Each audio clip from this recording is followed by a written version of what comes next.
नमस्कार। तो पिछली क्लास में हमने यहाँ तक छोड़ा था, स्वपोषी पोषण हमको पढ़ना था, है ना। इससे पहले ही चीज़ अपन पढ़ चुके हैं। चलिए, लिखा है स्वपोषी पोषण क्या होता है। तो स्वपोषी पोषण वह प्रक्रिया है जिसमें जीव वायुमंडल में उपस्थित सरल कार्बनिक पदार्थ की सहायता से अपना भोजन स्वयं बनाते हैं तथा किसी अन्य जीवों पर निर्भर नहीं रहते। देखो, स्वपोषी पोषण क्या होता है, सबसे पहले समझो कि अपना खाना खुद बनाएंगे। जैसे अपन ने पिछली क्लास में पढ़ा था, इन्हें स्वपोषी पोषण क्या होता है, जो अपना खाना खुद बनाते हैं। सरल कार्बनिक पदार्थ का मतलब क्या है कि देखो, सरल कार्बनिक पदार्थ की मैं बात करूँ तो जैसे आपका कार्बन डाइऑक्साइड है और वाटर है, तो ये क्या है, ये सरल कार्बनिक पदार्थ हैं। हालांकि ये जो है ना आपका वाटर कार्बनिक पदार्थ नहीं है।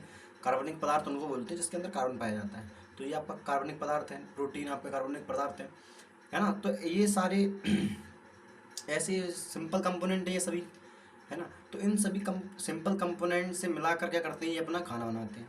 उसे क्या कहते हैं, हम स्वपोषण कहते हैं। अब मैं आगे आपको समझाऊंगा कि उस प्रक्रिया बोलते हैं प्रकाश संश्लेषण की अभिक्रिया। क्या बोलते हैं इसको, प्रकाश संश्लेषण की अभिक्रिया इसको कहा जाता है। किस प्रक्रिया के द्वारा बनाते हैं, तो ये प्रकाश संश्लेषण की अभिक्रिया के द्वारा बनाते हैं, है ना। चलो देखते हैं। देखा है, उदाहरण के लिए हरे पौधे प्रकाश संश्लेषण की उपस्थिति में अपना भोजन स्वयं बनाते हैं। तो प्रकाश संश्लेषण की उपस्थिति में अपना भोजन स्वयं बनाते हैं कौन, हरे पौधे, है ना। एक सेकंड रुकना जरा। चलिए देखो, अब बात करता हूँ प्रकाश संश्लेषण क्या है। तो मैंने बताया, देखो आप स्वपोषी कौन से जीव होते हैं जो अपना खाना खुद बनाते हैं। अब स्वपोषी जब अपना खाना खुद बनाते हैं तो कोई ना कोई प्रक्रिया होगी जिस प्रक्रिया के द्वारा आप खाना वो अपना खुद बनाएंगे। भैया अपन कुछ ना कुछ नाम तो देंगे उसको, तो बस उसका नाम रख देते हैं प्रकाश संश्लेषण की अभिक्रिया। क्या बोलते हैं उसको, प्रकाश संश्लेषण की अभिक्रिया। यानी अब मैं आपसे पूछूं कि जो स्वपोषी जीव होते हैं वो अपना खाना किस अभिक्रिया के द्वारा बनाते हो, तो आप बताएंगे सर प्रकाश संश्लेषण की अभिक्रिया के द्वारा। किसके द्वारा, प्रकाश संश्लेषण की अभिक्रिया के द्वारा। इतनी बात में दिक्कत सर नहीं। अब देखो डेफिनेशन पढ़ लेते हैं भाई। लिखा है, पौधे सूर्य के प्रकाश की उपस्थिति में वायुमंडल में स्थित कार्बनिक पदार्थ CO2 की सहायता से क्लोरोफिल में अपना भोजन बनाते हैं जिसमें ऊर्जा संचित होती है। देखो कुल मिला के बात क्या कह रहा है, होता क्या है कि सबसे पहले कार्बन डाइऑक्साइड गैस और प्लस H2 आपस में मिलते हैं, ठीक है। और जब ये मिलते हैं तो इनके मिलने पर बनता है ग्लूकोज। क्या बनता है, ग्लूकोज।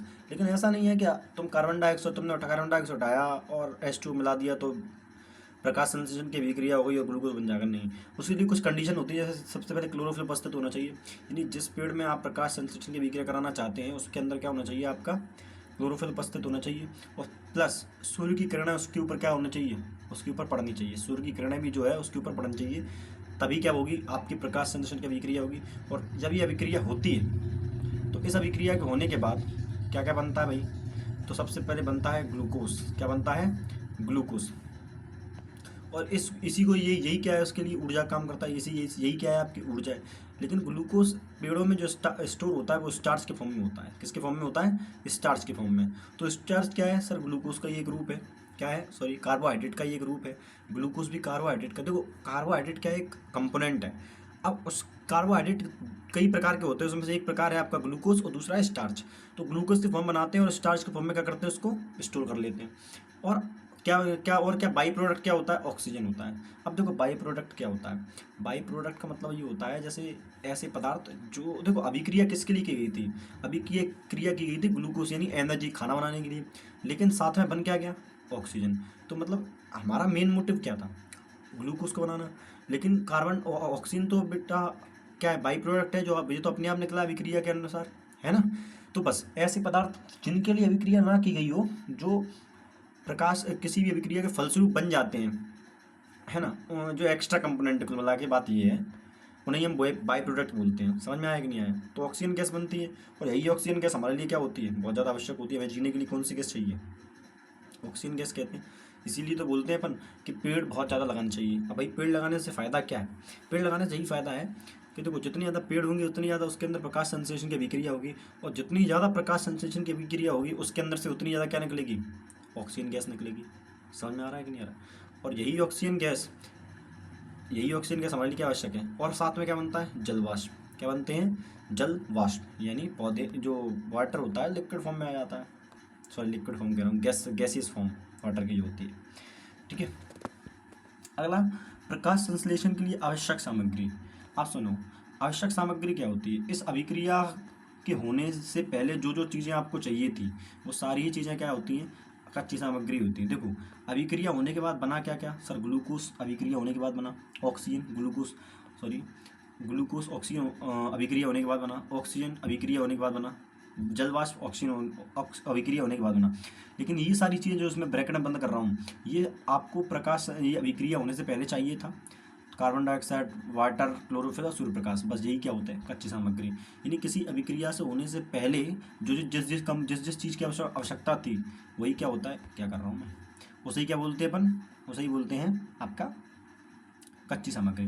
देख लो, सूर्य का प्रकाश, क्लोरोफिल, आपका कार्बन डाइऑक्साइड और H2O, तो ये सब क्या है आपके? यही सब क्या है आपके? कच्ची सामग्री के अंतर्गत आ जाते हैं। कोई दिक्कत नहीं होनी चाहिए भाई अभी तो। अब देखा, प्रकाश संश्लेषण की प्रक्रिया होने वाली घटना है कि प्रकाश संश्लेषण की विक्रिया होती है तो होता क्या क्या है? अब मैं इसको एक काम करता हूँ, यहाँ ले आता हूँ, ले आना सही रहेगा। इसको कॉपी हो सकता है ये? हो सकता है, हो सकता है, हो सकता है। चलो ठीक है, अच्छी बात है, ये अच्छा है यार। चलो देखो, अब समझे रहा। अब जैसे मैं इसकी बात करूँ तो आप इसको देखते ना, समझते जाना। क्लोरोफिल द्वारा प्रकाश ऊर्जा को अवशोषित करना। क्लोरोफिल क्या करता है भैया? देखो, क्लोरोफिल का काम क्या होता है? अच्छा, इसके बारे में तो मैं आपको बता नहीं भूल गया। देखो, क्लोरोफिल क्या होता है, याद रखना। पेड़ों के अंदर पाया जाता है क्लोरोप्लास्ट। क्या पाया जाता है? क्लोरोप्लास्ट पाया जाता है, क्लोरोप्लास्ट। तो क्लोरोप्लास्ट पाया जाता है। इसी क्लोरोप्लास्ट के अंदर क्या होता है? इसी क्लोरोप्लास्ट के अंदर ऊर्जा जो है ग्लूकोज बनता है। पेड़ों में के अंदर क्लोरोप्लास्ट के अंदर क्या बनता है? ग्लूकोज बनता है। और इसी क्लोरोप्लास्ट के अंदर पाया जाता है आपका क्लोरोफिल। क्या पाया जाता है? क्लोरोफिल। और क्लोरोफिल का काम क्या होता है? सूर्य के प्रकाश को ग्रहण करना, अवशोषित करना, ग्रहण करना बोल सकते हैं, है ना। तो सूर्य के प्रकाश को अवशोषित करने का काम किसका होता है भैया? तो क्लोरोफिल करता है।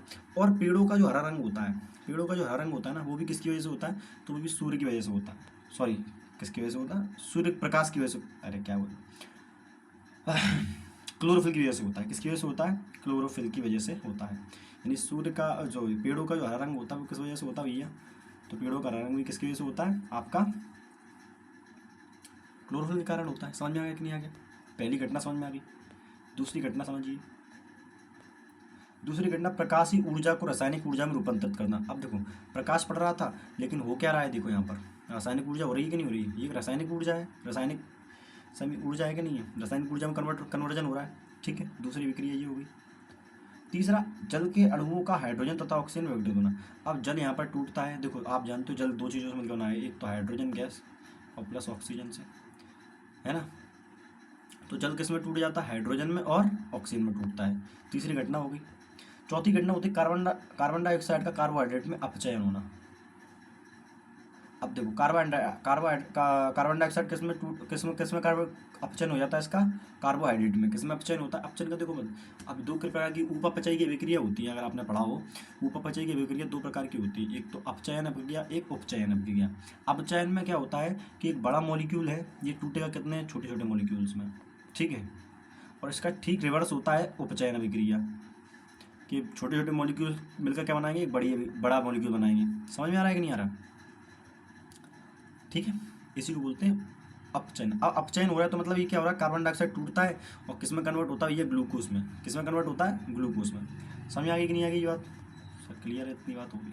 ठीक है, चलो चारों भी समझ में आ गए इतने।